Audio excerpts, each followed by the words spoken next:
Bouncebackability is something that we all need. We all have stuff that doesn't go right, where we're disappointed, where we don't get what we want. I can think of loads and loads of situations where it was pretty key for us. I remember coming back from the first race we did in 2000 in the build-up to the Olympics. Our trailer came away from the lorry pulling it in South East London, and it took out a bus shelter, and we turned up training, and about this much of our boat was missing. Well, it wasn't missing because our boat, the driver who was driving it was going, "Oh, don't worry boys, I've still got the end of it."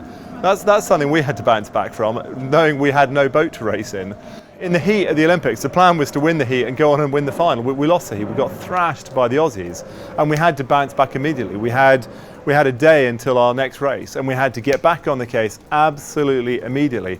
We had arguments, we had all sorts of stuff, and we couldn't miss a day, we couldn't miss training sessions because we weren't up for it. We had to make sure we could bounce back. And there are some key things you've got to do. You know, for whatever reason you're disappointed or pissed off. You know, maybe you haven't been as good as you want, maybe you didn't get the answer you want. You know, whatever it is, it doesn't really matter. You've got to control the controllables. You can't control what's happened, but you can control what you do next. What you can do is you can control the mood you approach the next thing is. If you're getting in the car to go to the next thing, what music do you put on to change your mood?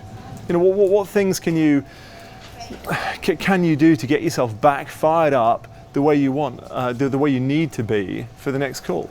There are all sorts of different things out there that you can do to change your mood to make sure you're ready for it. And knowing that in advance that disappointment sometimes happens. If you can prepare for a bit as well and go, when this happens, how am I going to respond to it? When that happens, how am I going to respond? Means that when it happens, you're far better able to deal with it and bounce back sooner, get back into the next call properly, and hit your target.